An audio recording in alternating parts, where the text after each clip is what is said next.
మంచి పుస్తకం చెప్పండి బ్రదర్. యువతలో పుస్తక పఠనంపై పెరుగుతున్న ఆసక్తి. పూర్తి వివరాలకు చదవండి రేపటి సాక్షి హైదరాబాద్ ఎడిషన్.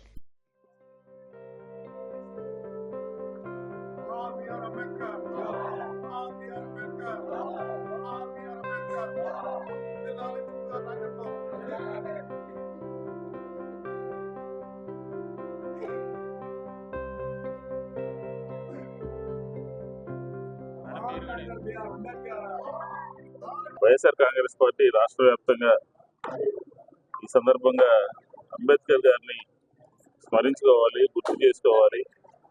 ఈ రాష్ట్రంలో జరుగుతున్నటువంటి పరిణామాలని పత్రికా విలేకరుల ద్వారా ప్రజలకు తెలియజేయాలని ఒక కార్యక్రమాన్ని ఉంటుంది.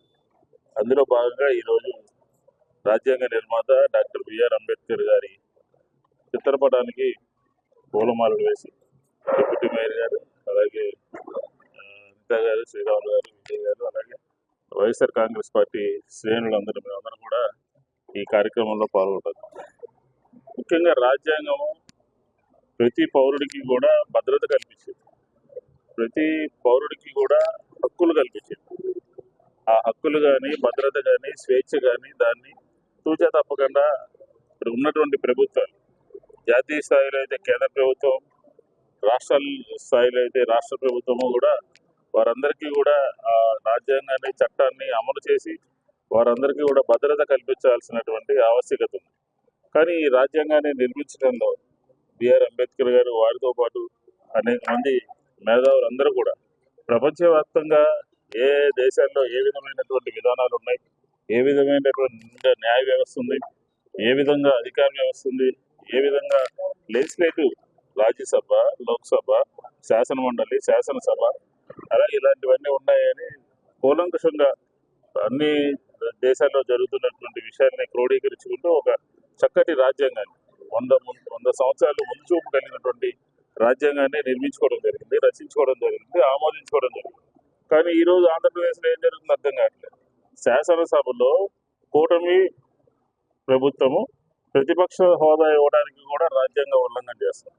ఒక ముఖ్యమంత్రి గారు, మాజీ ముఖ్యమంత్రి గారు బయటకు వస్తే భద్రత కల్పించడంలో కూడా రాజ్యాంగ ఉల్లంఘన జరుగుతుంది. ఒకటి కాదు, ఉపాధి కల్పించాలి ప్రజలందరికీ కూడా, సంక్షేమ రాజ్యాన్ని నిర్మించాలి. రాజ్యాంగం చెప్తున్నటువంటి మొట్టమొదటి మాట. కానీ గతంలో ఎన్నికల ముందు ఒక మాట చెప్పారు, ఎన్నికల తర్వాత ఒక మాట చెప్పారు. రాజ్యాంగబద్ధంగా ప్రమాణం చేసి మనం అధికారంలోకి వస్తాం, ప్రజల చేత ఎన్నుకోబడతాం.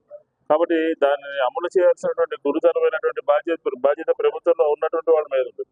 ఆ దిశగా లేకుండా కక్షలు, కార్పణ్యాలు, ద్వేషాలు, లేకపోతే చట్టాన్ని చేతిలో తీసుకోవడము, సోషల్ మీడియా మీద ఉక్కుపాదాన్ని మోపడము, లేకపోతే సోషల్ మీడియాని దీని మీద నియంత్రించే విధంగా చట్టాలు తయారు చేయడము, నల్ల చట్టాలు తయారు చేయడము. ఎక్కడికి పోతున్నాం మనం? ఈ వ్యవస్థ ఏ రకంగా తయారవుతుందని చెప్పని ఆంధ్రప్రదేశ్లో చాలా వినూత్నమైనటువంటి పరిస్థితి.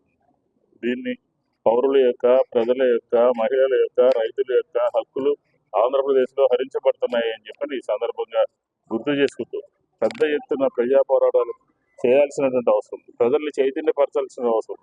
ఎందుకంటే ఎన్నికల్లో జగన్మోహన్ రెడ్డి గారి మీద దుష్ప్రచారం చేసి ఎన్నికల్లో గెలిచిన దగ్గర నుంచి కూడా ఒక రకమైనటువంటి వైఎస్ఆర్ కాంగ్రెస్ పార్టీ మీద, సోషల్ మీడియా మీద, నాయకుల మీద ఏ రకంగా కక్ష సాధింపు చర్యలు తీసుకుంటారో మనకు అర్థమవుతుంది. దీనన్నింటినీ వైఎస్ఆర్ కాంగ్రెస్ పార్టీ రాబోయే రోజుల్లో అందరూ కలిసికట్టుగా ఉండి దీన్ని ఎదుర్కొంటామని చెప్పని, చట్టాన్ని అమలు చేయడంలో, రాజ్యాంగాన్ని అమలు చేయడంలో ప్రభుత్వము ఒక రకమైనటువంటి విధానాన్ని తీసుకోవాలని. అలాగే బిఆర్ అంబేద్కర్ గారి విగ్రహం ఈరోజు కలెక్టర్ ఆఫీసులో చేయమని చెప్పారు. అధికార యంత్రాంగం అంతా కూడా పోవాలి కదా. రాజ్యాంగాన్ని ఎవరు రచించారు? రాజ్యాంగాన్ని ఎవరు తయారు చేశారు? ఎవరి హయాంలో ఈ చట్టాలు తయారైనాయి? అలాంటిది ప్రజలందరి మధ్యలో విజయవాడ నగరంలో నడిబొడ్డున్న విగ్రహం ఉంటే ఆ విగ్రహం దగ్గర పోయి అధికారులు పోయి నివాళులు అర్పించాలి అని చెప్పని ప్రభుత్వం ఎందుకు ఆదేశించలేదు అని చెప్పని ఈ వైఎస్ఆర్ కాంగ్రెస్ పార్టీ అడుగుతుంది.